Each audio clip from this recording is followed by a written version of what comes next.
Hello everyone, Juxtaposition here. Today's video, of course, you tuned in because you're concerned about the recovery of Paul Pelosi's, fake styrofoam hammer attack. I know that's why you tuned in, right? Psych, gotcha, I got you. That's a psychological operation. This video is about the epic Hollywood film Network. It is not about Paul Pelosi poppycock hammer attack that never happened in real life. That episode, which of course the media no longer discusses the Paul Pelosi hammer attack that was allegedly involving the Speaker of the House, Nancy Pelosi, age 82, because we've moved on to new psych ops, right? We have a very narrow attention span, about the size of a gnat. And what I'm trying to tell you is in this anthropology, social engineering, meta-universe, I do hearken back to the last words spoken by Erin Valente, age 33, her last appointment at 2500 Sand Hill Road, home to private clandestine service bankers, in this case KKR, and there she is, and she can't find her rent-a-car after her 90-minute appointment with a gentleman who is a Harvard alumni and an MBA from Stanford University. And Erin Valente cannot find her Nissan Murano rent-a-car. But 5 days later, it appears 16 and a half miles away in Almaden Valley. And there's Erin Valente in the back seat, dead as a doornail, age 33, dead. And her last words spoken were 7 hours after she left her appointment at 10 p.m. at night, California time. Her appointment at Sand Hill Road was over at 3 p.m., so that's 7 hour difference. And her last words spoken to her mother on her mother's wedding anniversary was, "It's all a game, it's a thought experiment, we're in the Matrix." Well, that's what we're going to discuss today. I know people like to believe we have a democracy and we have a constitution and we have a Bill of Rights and we have a legal system and that we have law of the land, and that you have your day in court, and of course this is all poppycock. Well, you have none of those things. You have none of those things. And if you want to drink some more vodka and maybe take some LSD tablets from Timothy Leary, then you go right ahead. But you don't have those things. And I know a lot of people won't believe me, but perhaps you'll believe Ned Beatty and his character from the film, the epic film Network, which was screenplay written by a Russian Jewish gentleman from New York. Just like all these Hollywood produced films, they're either produced by Jews or they're written by Jews and they feature Jews, but Jewishness is very much enveloped in this story. Network was filmed in, of course, CIA Toronto, Canada. That brought us Stephanie Powers, not a real name, she's Polish Jew. She was the girlfriend of William Holden. After he left his wife of many years, he too, Stephanie Powers, who's from Toronto, yes. And she had an alibi for the day that, the week that William Colby, got hit with a baseball bat in his head in his deluxe apartment in Santa Monica, CIA Santa Monica, close to Venice Beach, close to Culver City, close to where the Church of Synanon used to be, real close to the Church of Synanon. Anyway, let me segue over to the network, because the network is the glue that binds the College of Corporations, which are the only relevant nations in the world, are international corporations. And you can see with the COVID operation that they basically have one policy for all. So the concept of having CEOs and executive vice president of all the big corporations is sort of preposterous. They can all be laid off. There's no need to pay them any salaries. And I do believe they will be laid off because the HAL supercomputer, the eye in the sky, that's going to manage all these companies because they all believe in the principles of the Geneva, Switzerland Banking Center and the WHO, the World Health Organization, that you should use face diaper cult rituals, that you should social distance, that you should get mandatory biological jabs, and there's just no discussion. I mean, that's it. It's an ultimatum. It's intimidation instead of free choice. It's infiltration and not invasion. And that's the College of Corporations. And they're bound together through secret societies, secret clubs, and a network. We have a Hollywood network, we have a banking network, we have a religious network, and we have the Poppycock network. The film Network was released in 1976, all right? It was supposed to be a satirical black comedy drama. It was released by MGM, Metro-Goldwyn-Mayer, a Jewish company that's owned by Sony, which is owned by Amazon. Right. MGM. They had the contract with Sharon Tate. They had a 7-year contract with Sharon Tate that she refused to renew. It was expiring on December 31st, 1969. Anyway, she never renewed that contract, and you know what? They put her down because she was already past her shelf life. She should have renewed that by January 1969, and she was murdered on August 9th, 1969, because they knew she was not going to sign that contract. Network was written by Patty Chayefsky, who's a Polish Jewish man from, I believe he is from Brooklyn, New York. Let me confirm that for a moment. That puts him in the same category as Roman Polanski and Jerzy Kosinski and Wojtek Frykowski. Now he's Russian Jewish, immigrant from his parents, Harry and Guise, and they have names I cannot pronounce. And so he's Russian Jewish. He died at age 58, which is a little bit on the suspicious side, if you ask me, why these epic screenwriters go missing. Perhaps he didn't follow the program anymore. Supposedly had some kind of cancer.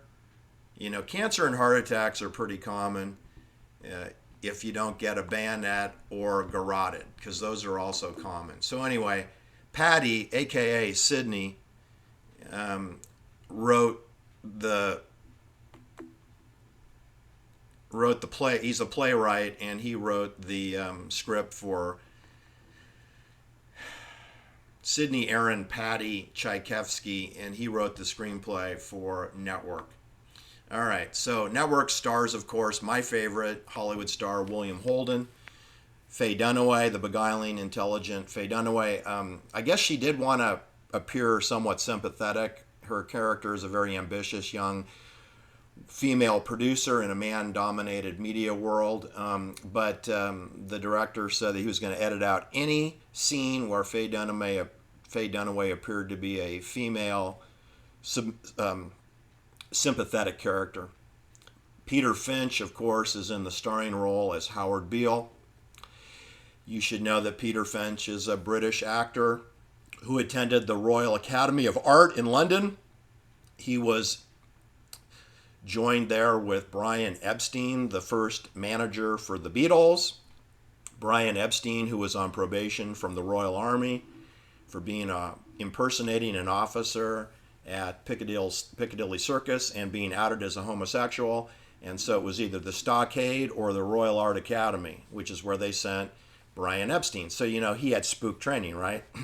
That's what the Royal Art Academy is. It's a training facility for spies, for clandestine services. So Peter Finch is a Royal Art Academy spook, as was Paul McCartney and John Lennon's first manager, Brian Epstein.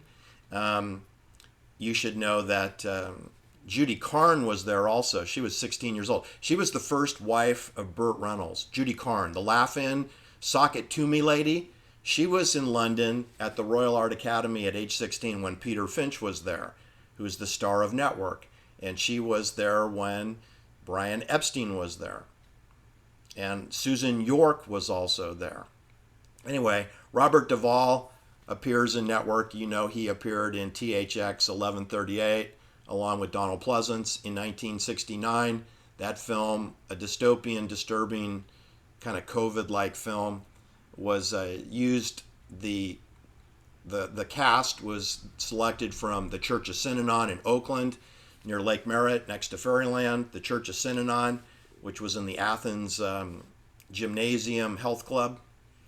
The Church of Synanon provided the cast for Francis Ford Coppola and George Lucas, who received $550,000 advance from Warner Brothers to produce this disturbing dystopian film. They were given CIA access to the Alameda Naval Air Base, the Bechtel construction of the Trans-Bay Tube, the University of California, Berkeley Lawrence Hall of Science, and the LLNL, Lawrence Livermore National Lab Weapons Lab in Livermore, out by Altamont.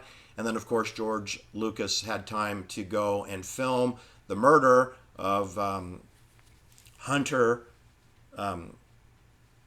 Meredith Hunter, age 18, bayoneted to death in front of the stage, lined up perfectly for the George Lucas film crew, as Mick Jagger sang "Sympathy for the Devil."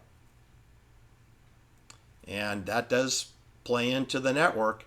Ned Beatty, of course, my favorite performance there for Ned Beatty in his career. He was in Deliverance with Burt Reynolds. Ned Beatty had to do the disturbing, rape scene with the hillbillies up in the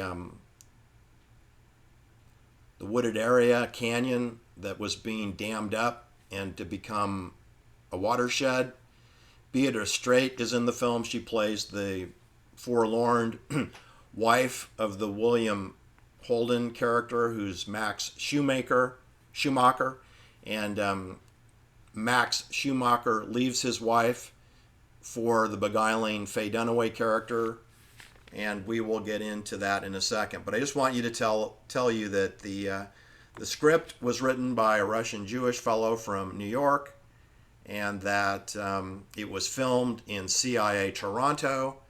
And the final tidbit that I want to tell you is the names of the key characters in the film. Peter Finch being the most important because he plays the Howard Beale character. And I guess we'll start with the Howard Beale character. Beale is a nighttime news anchor for UBS. Now that's code for CBS. So if you can imagine, he's sort of like the Walter Cronkite.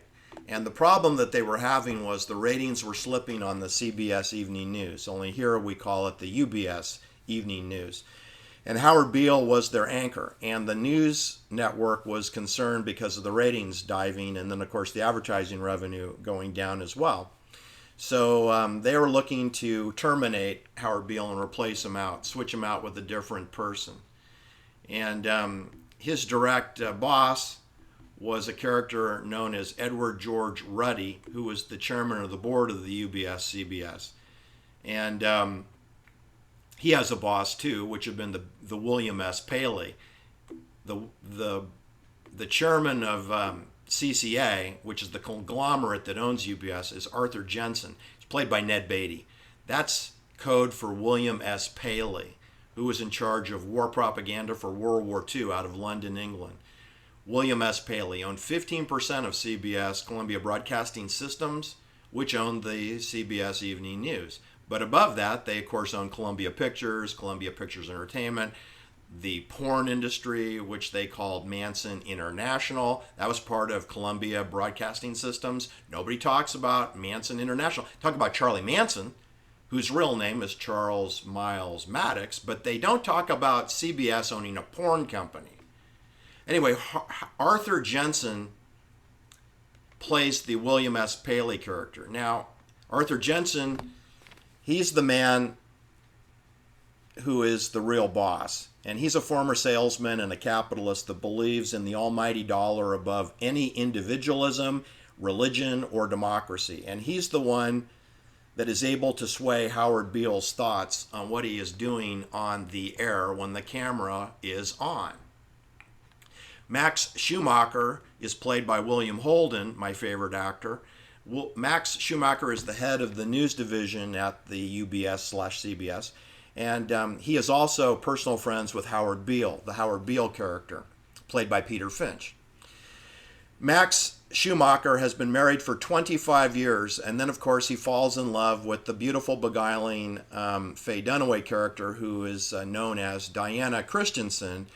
And the Max Schumacher leaves his wife for the Diana Christensen, young, ambitious producer. Max is initially kept on as the head of the CBS News channel After Howard Beale is asked to continue on to be an actor, after he acted out, after learning that he was going to be terminated, he went kind of bonkers on the air when he learned he was to be fired. Frank Hackett is played by Robert Duvall, who's a sniveling, passive-aggressive, brown-nosing sissy boy. Frank Sackett is the executive senior vice president of the network. And he's supposedly a new breed of a management executive, and he seeks to become the replacement for Arthur Jensen. That's his ambition, to become the head of the network, to take over the Ned Beatty character's position as chairman of the board. He's delusional, like any good brown-nosed corporate executive would be, right? Delusional. They don't realize that they can be whacked or replaced. They're so delusional. They are so narcissistic. They think they can be number one when they almost never are. After CCA, a conglomerate corporation, has taken control of the network, Frank Hackett is then completely able to take charge of the network so that the ratings and profits can be increased, and so he can qualify for his promotion. Those are his most important goals, not caring for the people. You should know, in all these corporations, they like to say that they're a family and we're all a family, but you can see from the layoffs at Goldman and Sachs this week, and at Salesforce.com, and at Google, and at FaceCrack, that it's not much of a family when you get tossed to the side. And at Goldman and Sachs, it's really amazing. They've saved themselves about $300 million in bonuses by getting rid of 3,000 people this week, because their bonuses are always go out in the third week of January, and they always make those terminations in the second week of the new year so that they don't have to pay the bonuses which were earned from 2022. That's standard on Wall Street, and Goldman and Sachs is famous for that. In other words, it's a highly dysfunctional family. If you think you're in a family, you can be thrown off the side into the cremation oven at any moment. Anyway, Diana Christensen, the Faye Dunaway character, she's a relentless professional in her work, and her work is her life, until she gets in bed with, of course, Max Schumacher, played by the handsome William Holden. Anyway, she convinces the Robert Duvall character to give her lover's job, Max Schumacher's job, because that's really why she's in bed with her boss, is to get her promotion. She's also working the ego of the narcissistic Robert Duvall character. So she's doing a lot of stroking of egos, right? Anyway, and she succeeds. Anyway, when Howard Beale learns from his boss that he's going to be fired because his ratings are low, he acts out on his one of his final broadcast, and he claims to commit. He says he's going to come back and commit suicide on air. Well, this is inappropriate, right? Except the ratings just go through the roof after that. So once the Robert Duvall sniveling executive senior vice president sees the rating report, he says, we gotta bring Howard Beale back, because he is like gold, right? Like the gold rush. All right, so that said, that's what happens. Howard Beale is given his own opinion-based show, kind of like a Rachel Maddow, where we don't talk about facts. And he is known as kind of being a nutcase, right? He goes on TV, sounds a lot like me. Howard Beale is a longtime evening television anchorman. He's always read his script. Now he's off script at CBS Evening News. He says he'll commit suicide. He's a loose cannon. This is what the public wants to see. They like bread and circuses. They like beer. And they like their show. Anyway, he is portrayed as an angry man format. That's how the Faye Dunaway character wants to present Howard Beale on air. And, of course, everybody agrees because, hey, it's working. Never argue against the ratings. So this is what Howard Beale does, and he attacks all of the things that I do, indicating we don't have a constitution, we don't have a Bill of Rights, there are no judges that you can trust, there are no lawyers that you can trust, There is no law of the land. There is only maritime law. There is only tribunal law. There's a college of corporations, and that's all there is. Anyway, this is all wonderful in terms of ratings, but it does make the Arthur Jensen character, who's the chairman of the board, he's the William S. Paley. I guess he goes to meetings with his bankers, and they say, hey, you got to knock this stuff off because the guy is talking crazy. And whenever a banker says that you're crazy, like I've been told by an elite banker, what they're saying is you're 100% truthful and accurate, and I don't like it. You're making me uncomfortable because I think I'm maybe losing control over the sheeple who are a little bit drunk. But they're starting to wake up a little bit, and we don't like sheep waking up, right? So this is what happens. The Arthur Beale character is summoned to the big boardroom with the, aircraft carrier size conference room table with the 40-foot high ceilings down there in New York City in Manhattan at one of those high-rise towers with the big mahogany aircraft carrier larger than a tennis court conference table on. The Ned Beatty Howard Jensen character puts Howard Beale in the seat, 300 yards down to the south side, and he closes the curtains to create a sort of a star chamber effect. And then he proceeds to lecture the Howard Beale character, and I shall read you what the Ned Beatty Arthur Jensen character said. And you should know there actually is an Arthur Jensen person who is in the clandestine services who was 53 years old when this movie was released in 1976. There actually is an Arthur Jensen who went to Columbia University and the University of California, Berkeley, and he's a psychologist. And you should know that this character is not an accident that they chose the name Arthur Jensen. There really was an Arthur Jensen when this film was released. All right, so the Ned Beatty portrayed Arthur Jensen looks down the long conference room table at the Howard Beale, who's been called to the principal's office, sitting in his tiny chair. You have meddled with the primal forces of nature, Mr. Beale, and I won't have it. Is that clear? You think you've merely stopped a business transaction? That is not the case. The Arabs have taken billions of dollars out of this country, and now they must put it back. It is ebb and flow. Total gravity. It is the ecological balance. You are an old man who thinks in terms of nations and peoples. There are no nations. There are no peoples. There are no Russians. There are no Arabs. There are no third worlds. There is no West. There is only one holistic system of systems, one vast and immune, interwoven, interacting, multivariant, multinational, dominion of dollars, petrodollars, electrodollars, multi-dollars, Reichsmarks, Rens, rubles, pounds, shekels. It is the international system of currency, soon to be central bank digital currency. It is the international system of currency which determines the totality of life on this planet. That is the natural order of things today. That is the atomic and subatomic and galactic structure of things today. And you have meddled with the primal forces of nature, and you will atone. Am I getting through to you, Mr. Beale? You get up on your little 21-inch screen and you howl about America and democracy. There is no America. There is no democracy.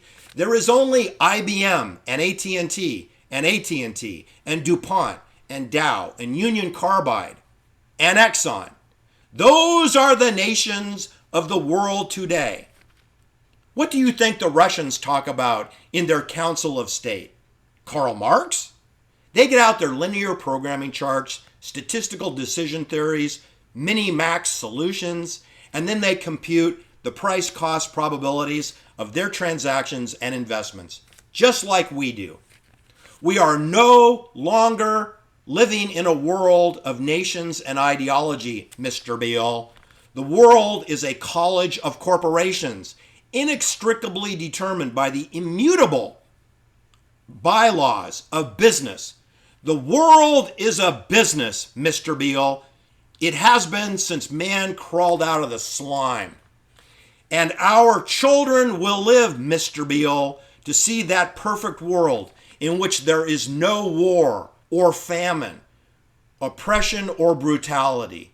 One vast ecumenical holding company for whom all men will work to serve a common profit, in which all men will hold a share of stock, all necessities provided, all anxieties tranquilized, all boredom amused.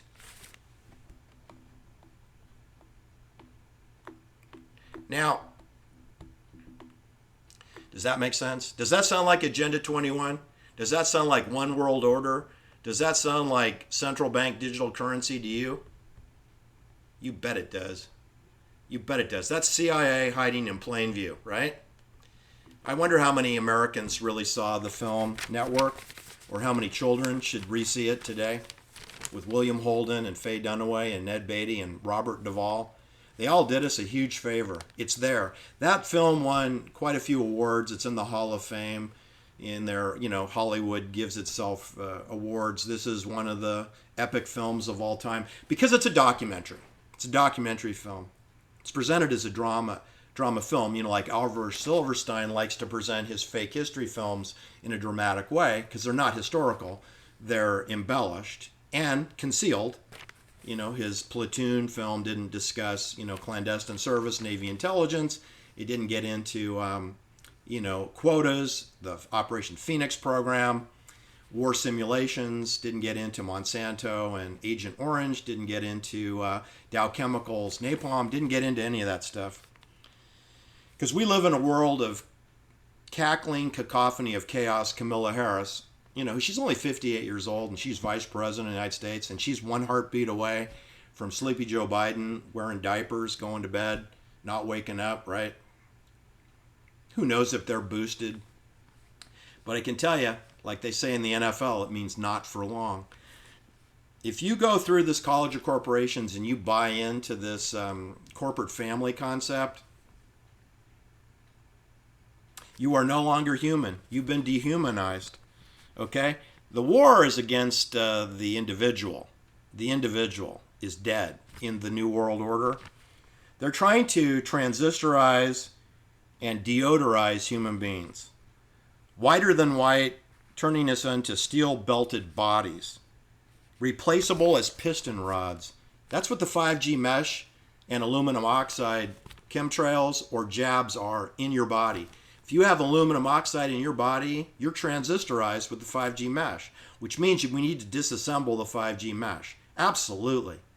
And we need to stop those chemtrail dumpings. We need to stop injections because they're putting it in everything now. When you take your dog down to get a tetanus shot, I'll bet they got aluminum oxide nanoparticles in there. It's all about microbiology and nanoscience. Anyway, it's all to turn us into look-alike humans. We look humanoid, but we're not. We're dehumanized. We're desensitized.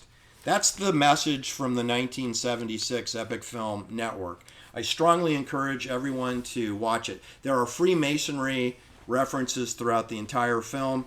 33 appears all over that film. You should also know that there actually is a character by the name of Arthur Jensen, which makes it even more disturbing than it already was. And that this Arthur Jensen character, let me just tell you about him a little bit. He is the namesake for the chairman of the board of the network. And there is a Robert Jensen. He was an American psychologist, and of course he was a writer. And he attended University of California, Berkeley. And he attended Columbia University, San Diego State University, So those three: Columbia University, San Diego State University, and University of California, Berkeley.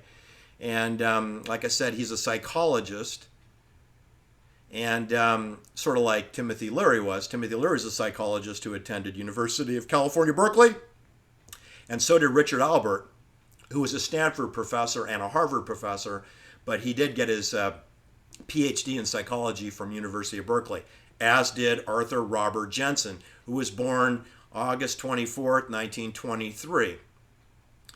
And then he goes on to become the name of the character of the chairman of the board in the movie Network. I find this very disturbing. He pioneered concept of IQ and race. So he was involved with critical race theory. He discussed academic achievement, between superior races and inferior races. And you should know that Arthur Jensen died on October 22nd, 2012, in Kelseyville, California. He was 89 years old.